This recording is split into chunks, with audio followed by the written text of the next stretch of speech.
है बाल मनोविज्ञान और शिक्षा शास्त्र रिवीजन का जो है भाग 2 है। इससे पहले हम अपना भाग 1 जो है पब्लिश कर चुके हैं। आप हमारे चैनल पेज पे जाकर के उस भाग 1 को जो है देख सकते हैं और बाल मनोविज्ञान और शिक्षा शास्त्र का जो है रिवीजन आप कर सकते हैं। मैं हूं शशिकांत राय और आप देख रहे हैं YouTube channel TET fact academy. तो आइए शुरू करते हैं अपना आज का वीडियो। संज्ञानात्मक विकास के स्तर और आयु। सबसे पहला है संवेदी गतिका अवस्था। यह रहता है 0 से 2 वर्ष तक।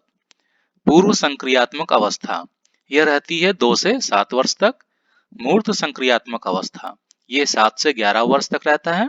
औपचारिक संक्रियात्मक अवस्था 11 से 15 वर्ष तक। इस स्लाइड से जो है काफी प्रश्न आते हैं और लगभग हर साल प्रश्न आते हैं, तो ये स्लाइड आप बहुत ही ध्यान से जो है पढ़िएगा और वीडियो को स्किप मत करिएगा। वीडियो बहुत ही महत्वपूर्ण है, आप इसको जो है पूरा देखिएगा। तो आइए देखते हैं अगली स्लाइड। उत्तम शिक्षण विधि की विशेषताएं। एक उत्तम शिक्षण विधि में 7 तत्व होते हैं: प्रदर्शन, बातचीत करना, चित्र, भावभंगिमा, लेखन, निर्देशन और पाठन। एनसीईआरटी द्वारा महत्वपूर्ण शिक्षण कौशल: खोजक प्रश्न कौशल, स्पष्टीकरण का कौशल, उद्दीपन परिवर्तन कौशल, पुनर्बलन कौशल और दृष्टांत कौशल।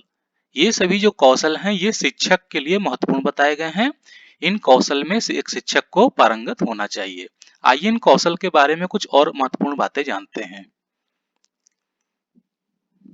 खोजक प्रश्न कौशल के घटक।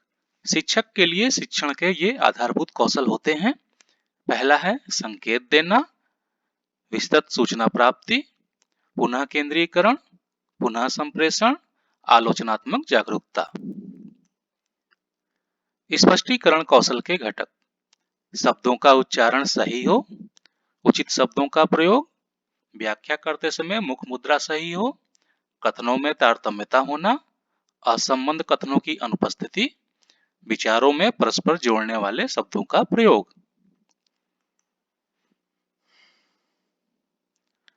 उद्दीपन परिवर्तन कौशल के घटक।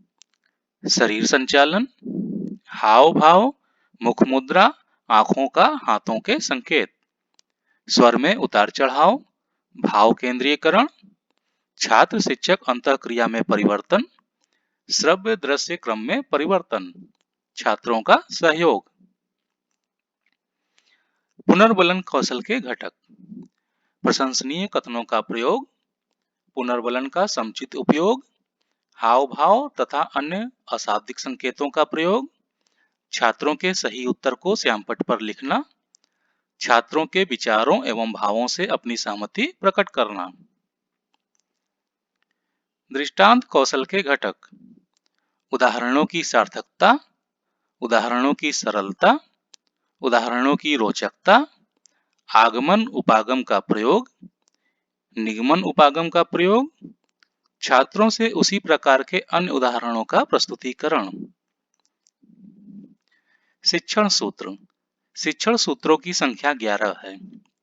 ज्ञात से अज्ञात की ओर, सरल से जटिल की ओर, अनिश्चित से निश्चित की ओर, अनुभूत से युक्तियुक्त की ओर, मूर्त से अमूर्त की ओर, विश्लेषण से संश्लेषण की ओर, प्रत्यक्ष से अप्रत्यक्ष की ओर, विशिष्ट से सामान्य की ओर, मनोवैज्ञानिक से तार्किक क्रम की ओर, आगमन से निगमन की ओर और पूर्ण से अंश की ओर।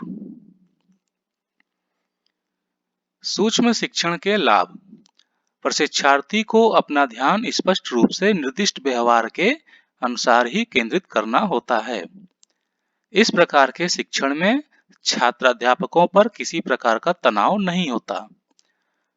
सूक्ष्म शिक्षण सामान्य कक्षा शिक्षण की जटिलताओं को कम करता है। इसमें छात्राध्यापक विभिन्न कौशलों में निपुणता प्राप्त करता है, जिससे उसका आत्मविश्वास बढ़ता है। इसमें पर्यवेक्षक छात्राध्यापकों की विशेषताओं और त्रुटियों से परिचित हो जाते हैं। सूक्ष्म शिक्षण के समय विद्यार्थियों की संख्या 5 से 10 होती है, इसलिए कक्षा में अनुशासन की कोई समस्या नहीं रहती।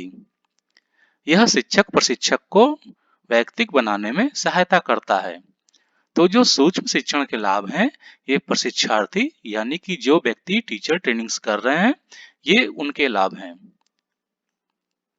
तो दोस्तों, आपको हमारा आज का वीडियो कैसा लगा? कमेंट बॉक्स में जाकर के कमेंट करिएगा और सुझाव दीजिएगा। हमारे चैनल को लाइक कर दीजिएगा, शेयर कर दीजिएगा और सब्सक्राइब कर दीजिएगा। हम जल्द ही अपने नए वीडियो के साथ फिर से उपस्थित होंगे। तब तक के लिए इजाजत दीजिए। धन्यवाद।